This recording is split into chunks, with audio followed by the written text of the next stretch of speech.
السلام علیکم ورحمۃ اللہ وبرکاتہ۔ عزیزان من، اصحاب ایمان، اللہ تعالیٰ کے اسماء حسنہ میں ایک عظیم الشان اور نہایت بابرکت نام ہے، اور اس کی اعلیٰ صفات میں سے ایک جلیل القدر صفت ہے جو دلوں کو محبوب اور نفوس کو عزیز تر ہے۔ یہ وہ نام ہے جو مصیبتوں کے وقت پکارا جاتا ہے اور مشکلات میں اس کی طرف رجوع کیا جاتا ہے۔ وہ اللہ تعالیٰ کا عظیم صفاتی نام اللطیف ہے، جس کا مطلب یہ ہے کہ اس کا علم ہر چیز کا احاطہ کیے ہوئے ہے، اس کی حکمت کامل ترین ہے، اس کی تدبیر نہایت دقیق و پنہاں ہے، اس کی مہربانی نہایت وسیع ہے، اس کا احسان ہر چیز کو شامل ہے، اور وہ اپنی مخلوق پر بے پناہ شفیق و مہربان ہے۔ خود اللہ رب العزت نے اپنی ذات کو اس صفت سے متصف فرمایا۔ ارشاد باری تعالی ہے، لا تدرکہ الابصار وہو یدرک الابصار وہو اللطیف الخبیر۔ اسے آنکھیں نہیں دیکھ سکتی اور وہ آنکھوں کو دیکھ سکتا ہے، اور وہ نہایت باریک بین خبردار ہے۔ پاک ہے وہ ذات کہ مخلوق کی نگاہیں جس کا احاطہ کرنے سے عاجز ہیں، مگر اس ذات بابرکات کا علم ساری مخلوقات کا احاطہ کیے ہوئے ہے۔ ان کے امور میں سے کوئی چیز اس کے علم سے باہر نہیں۔ وہ ذات اللطیف ہے جس کا علم اتنا باریک ہے کہ وہ تمام پوشیدہ رازوں کو جان لیتا ہے اور تمام مخفی امور کا احاطہ کر لیتا ہے۔ حضرت لقمان علیہ السلام نے اپنے بیٹے سے فرمایا، یا بنی انہا ان تک مثقال حبت من خردل فتکن فی صخرہ او فی السماوات او فی الارض یأت بها اللہ ان اللہ لطیف خبیر۔ بیٹا، اگر کوئی عمل رائی کے دانے کے برابر ہو، پھر وہ کسی پتھر کے اندر ہو، یا وہ آسمان کے اندر ہو یا زمین کے اندر ہو،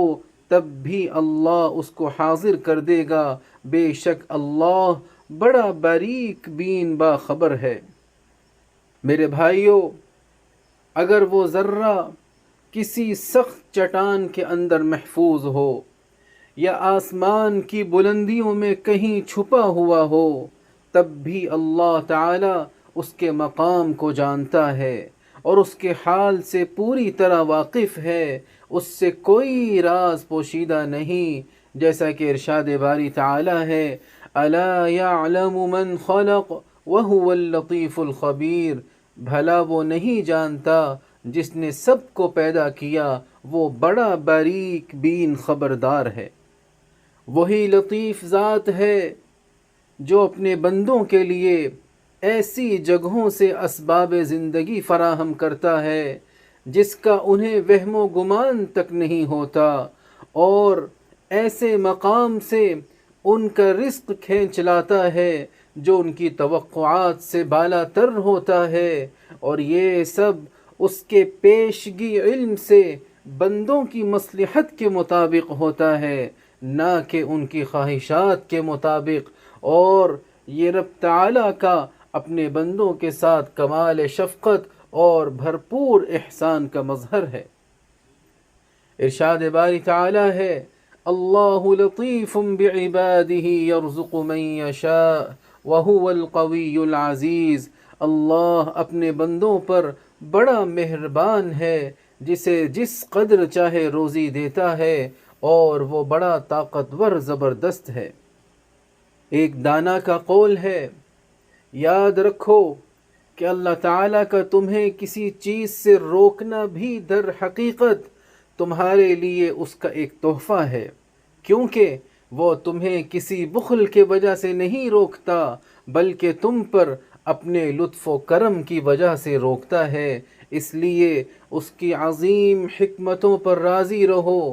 اور اس کی دقیق و لطیف تدبیر پر یقین مستحکم رکھو۔ رب لطیف سے دعا ہے کہ اے اللہ ہم پر اپنا خصوصی لطف و کرم فرما، ہم پر اپنا بھرپور فضل و احسان فرما، ہمیں اپنی اطاعت کی توفیق عطا فرما اور ان کی اطاعت کی بھی توفیق عطا فرما جن کی اطاعت کا تو نے ہمیں اپنے اس فرمان میں حکم دیا۔ اللہ تعالیٰ کے نام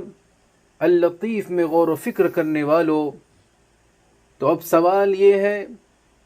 کہ ہم اللہ تعالیٰ کا لطف و کرم کیسے پا سکتے ہیں؟ تو جان لیجئے کہ اللہ تعالیٰ کے لطف و احسان کو حاصل کرنے کا طریقہ یہ ہے کہ اس کی حکمت بالغہ پر یقین مستحکم ہو، اس کی رحمت عظیمہ پر ایمان کامل ہو اور اس کے تقوی اور اطاعت کو لازم پکڑا جائے، کیونکہ خود اللہ سبحانہ و تعالی نے فرمایا وَمَن يَتَّقِ اللَّهَ يَجْعَل لَّهُ مَخْرَجًا وَيَرْزُقْهُ مِنْ حَيْثُ لَا يَحْتَسِبُ، اور جو اللہ سے ڈرتا ہے اللہ اس کے لیے نجات کی صورت نکال دیتا ہے اور اسے رزق دیتا ہے جہاں سے اسے گمان بھی نہ ہو۔ اور اللہ تعالیٰ کے لطف و احسان کو سمیٹنے کا سب سے عظیم ذریعہ یہ ہے کہ ہم اپنی زندگیوں میں اس کے نام اللطیف کے تقاضوں پر عمل کریں۔ لہذا ہمیں چاہیے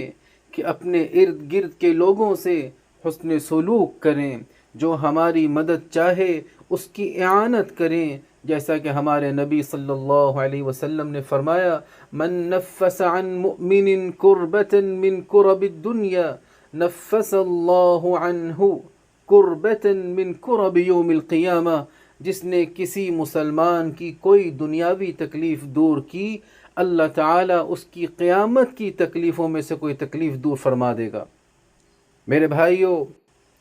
کچھ ایسے اعمال بھی ہیں جن کے ذریعے ہم اپنے رب لطیف کے لطف و کرم کو اپنی جانب متوجہ کر سکتے ہیں، اور وہ یہ کہ غم زدہ دلوں کو تسلی دیں۔ کسی سے کوئی غلطی سرزد ہو جائے تو اس کا عذر سمجھنے کی کوشش کریں اور اسے معاف کر دیں، اور تمام خلق خدا کے ساتھ رحم دلی سے پیش آئیں، کیونکہ رسول اللہ صلی اللہ علیہ وسلم نے فرمایا انما یرحم اللہ من عبادہ الرحماء، اللہ تعالیٰ بھی اپنے ان رحم دل بندوں پر رحم فرماتا ہے جو دوسروں پر رحم کرتے ہیں۔ لہذا جو لوگ اپنی گفتگو میں نرمی اختیار کرتے ہیں تاکہ کسی کا دل نہ دکھائیں، اور اپنے فیصلوں میں بردباری سے کام لیتے ہیں تاکہ کسی پر ظلم نہ کریں، تو در حقیقت یہی لوگ لطف و کرم کی عمدہ صفات سے آراستہ ہیں اور رب لطیف کے اس فرمان پر عمل کرنے والے ہیں وَقُولُوا لِلنَّاسِ حُسْنًا، اور لوگوں سے اچھی بات کہنا۔ میرے بھائیوں، انسان کا لطیف الطبع ہونا ایک ایسی اعلیٰ قدر ہے جو سخاوت کی کثرت سے ناپی جاتی ہے، جذبات کی سچائی سے دیکھی جاتی ہے، لوگوں کے ساتھ عمدہ برتاؤ سے جانی جاتی ہے، اور اخلاق حسنہ سے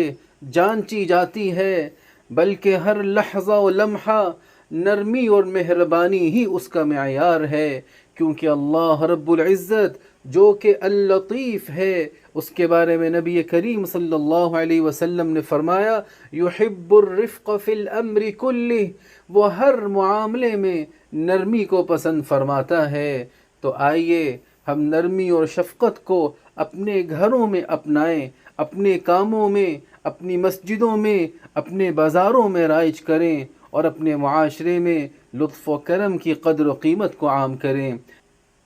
تمام گناہوں، ہر قسم کی خرافات سے ہم کو بچا لے، ہماری اولاد کو ہماری آنکھوں کی ٹھنڈک بنا، ہم پر باران رحمت نازل فرما، ہمارے والدین، عزیز و اقارب اور پوری امت مسلمہ کی مغفرت فرما، متحدہ عرب امارات اور عالم اسلام سمیت پوری دنیا کو امن و امان کا گہوارہ بنا۔ اس ملک کے حکمراں، عوام اور مقیمین کو ہر قسم کے شرور و فتن سے محفوظ فرما۔ وفقنی اللہ و ایاکم لصالح الاعمال، وصلی اللہ علی سیدنا و نبینا و حبیبنا محمد وعلى آلہ وصحبہ اجمعین وعلى من تبعهم بإحسان إلى يوم الدين، والسلام عليكم ورحمة الله وبركاته۔